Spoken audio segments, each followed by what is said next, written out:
Hi, I'm Charles with AniCap. This story begins in a world where ancestors gave people powers, but they eventually disappeared. Monsters appeared in their place, and the world has become extremely dangerous. Adventurers now enter dungeons to fight these beasts in the hopes of restoring peace. Our protagonist Alina starts her day by preparing for work and vows to give it her all. Alina is a guild receptionist, and the safety it comes with makes it the ideal job for her. She just stands around while smiling at adventurers, and eventually she gets to go home. One day everyone is amazed as the one known as the Raging Blade arrives. His name is Gans and he is one of the guild elites, but Alina is annoyed to no end by how he is dragging his big giant feet. Gans announces that he will be taking on the Hellflame Dragon, shocking everyone. No adventurer has been able to complete the quest, so that is why they have turned to Gans. Alina asks him for his guild ID, but Gans is insulted as he reminds her that he is a member of the guild's top party,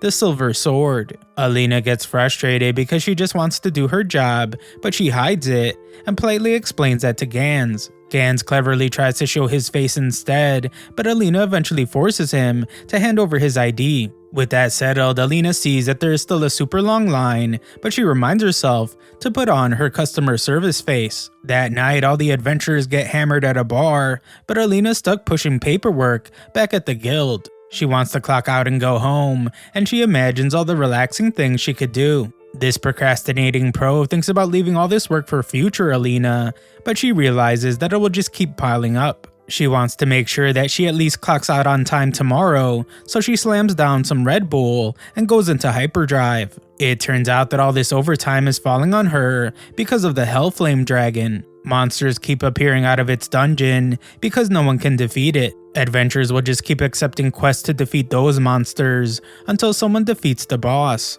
Because of this, Alina has to deal with the endless customers during the day and endless paperwork at night. She is at her wit's end, so she unleashes a barrage of profanity at the Hellfire Dragon for ruining her life. If someone would just defeat it, she could get her peace back. Alina's frustration reaches its boiling point as she hates doing overtime more than anything in the world, and she vows to clock out on time. Down in the deepest part of the dungeon, the Silver Sword battles the Hellfire Dragon. The leader Jade does well to protect his party, but Gans' attack does nothing to the giant dungeon boss. The dragon sends Gans flying into oblivion, so their healer heals him, but Jade's magic attack also proves to be futile. Gans gives up as he realizes that he's simply not strong enough for the beast, and Jade decides that they must retreat. Just then, a mysterious adventurer whose identity is completely unknown barges in. Jade tells her to run for her life, but she doesn't listen and instead uses her skill to summon a weapon. Summoning a weapon that way is pretty shocking to Jade, and the girl angrily charges at the dragon while cussing it out. It's clearly our protagonist as she takes to the air while blaming the dragon for her being stuck in overtime hell, and her attack actually manages to hurt the beast. She dodges its counterattack and continues to throw out every curse word in the book to emphasize how much she blames the dragon for having to clock out late. The dragon takes to the air to unleash its most powerful attack, but it doesn't affect Alina at all. After saying a curse word so vulgar that it has to be censored in the subtitles, Alina unleashes her final blow, and the giant beast is completely defeated. Those in Silver Sword are stunned, and Jade wonders if this mystery person is actually the legendary Executioner, the mysterious adventurer who's able to solo the bosses of dungeons that no one else can conquer. Adventurers normally fight in parties, but the Executioner does everything alone. The beast is defeated, but all Alina cares about is that she will finally be able to go home on time. She turns to leave,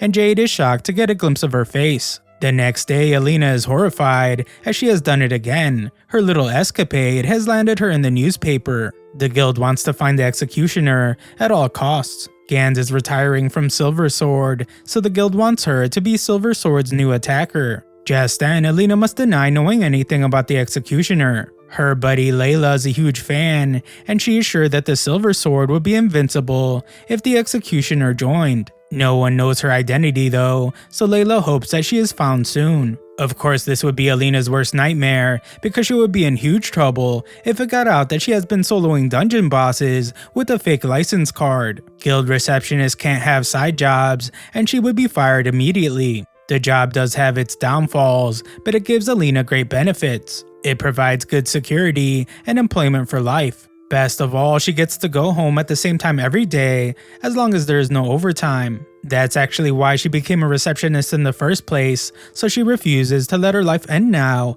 by getting found out. At guild headquarters, Jade desperately searches for the girl he saw that night. His party questions if it could really be a girl because the executioner's weapon is so huge, but Jade is certain. She is a girl with black hair and green eyes, and she is young. Jade's friends think he's too fixated on her, but Jade asks for a little more time because he really needs to find her. While his teammates wait, they go find some healthy snacks. Lulu complains about Lo napping too much, but he can't help it because he stays up all night studying grimoires. Elsewhere, some face tattoo having guy is furious after being made a fool of. He vows to get revenge, but some terrifying skeleton man approaches him. Nearby, Jade stares at the relic that was dropped by the Hellfire Dragon. Relics have the Dia mark on them, signifying that it contains the techniques of the ancestors. They grant powers to anyone who uses them, and any adventurer would die to have one, but the executioner didn't seem to care at all. Also, the power she used wasn't like the Dia techniques. Jade is shocked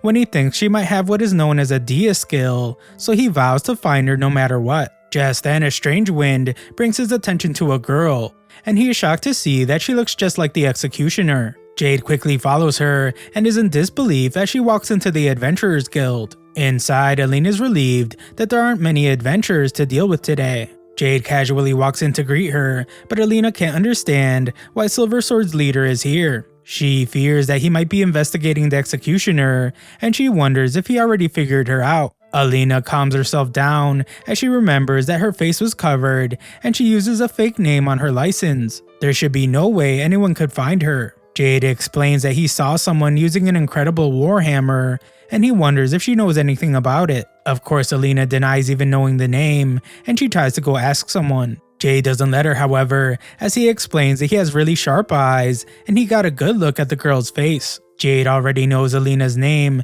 and she freaks out. She thought her hood was enough to hide her face, especially in that dark dungeon. Her cover is blown, however, and Jade says that he never expected the executioner to be a guild receptionist. Alina dramatically says goodbye to her life as a guild receptionist, but she reminds herself that the job is too stable and secure to just give up on. Alina calmly puts on her customer service face and tells Jade that this is not the appropriate place to talk. They take their conversation to an alley where Jade gives her the spoils of her battle. Alina expresses great gratitude and explains that the strength and durability of relics are unmatched. She really emphasizes how they are nearly indestructible, only to smash it into a million pieces seconds later. Jade is stunned to see that she smashed the relic with a single hand, and Alina calmly explains that she just wants to live a peaceful life as a guild receptionist. Alina then ditches the fake smile to warn that she will make him regret it if he interferes with her quest for peace. She starts cussing like a sailor again as she threatens to squash Jade, just like she did to the dragon. Her final message is for him to get away from her as fast as he can, and she never wants to see his face ever again. Alina tries to leave, but the brave Jade uses his skill to stop her. He can make anything he touches harden, but this really upsets Alina. She summons her weapon and shows how serious she is, as Jade just barely manages to dodge her attack. Jade is horrified, but Alina is serious about not letting her guild receptionist career end. Jade manages to make her pause for a moment as he wonders where she got her weapon from. He thinks it might be a Dia skill, but that should be impossible. They are skills of legend, and it is said that they died along with the ancestors. Alina doesn't care at all and just wants to keep fighting, but Jade isn't here to fight. He declares that he wants Alina, but she threatens to sue him for harassment. Jade confesses that he hasn't been able to stop thinking about her since the battle, and he needs her to be the attacker for Silver Sword. Alina has had enough and reiterates that she just wants to live a peaceful life as a guild receptionist. Jade thinks he's being clever when he points out that if she really just wanted to live a peaceful life, then she wouldn't have soloed a dungeon boss. He is shocked, however, when Alina explains that she just didn't want to work overtime. Jade has no clue what she's talking about, so Alina describes the despairs of seeing endless mountains of paperwork. She was stuck in overtime hell because losers like Jade kept dragging their feet. They were taking forever to defeat the dragon, so she had no choice but to finish the job. She was able to get her regular clock out time back with her own 2 hands, and now she's being punished by people trying to uncover her identity. Jade thinks he has the perfect solution, as he says that she won't have to work overtime if she joins Silver Sword. But Alina points out that's only because there's no clock out time for adventurers. Alina finally makes it clear that she has no intentions of joining Silver Sword, and she leaves. However, before she goes, she declares that she will make Jade regret it if he ever speaks a word of this to anyone. Alina finally returns to her peaceful job and declares that nothing beats clocking out on time. She can now do whatever she wants after work and even have time to stop by a cake store. Just then, these dreams of hers are crushed as the tattooed guy barges into the guild. He demands that he be given a secret quest, and Alina fears that this guy might lead to more overtime for her. Thanks for watching my recap. Subscribe to the channel for more videos.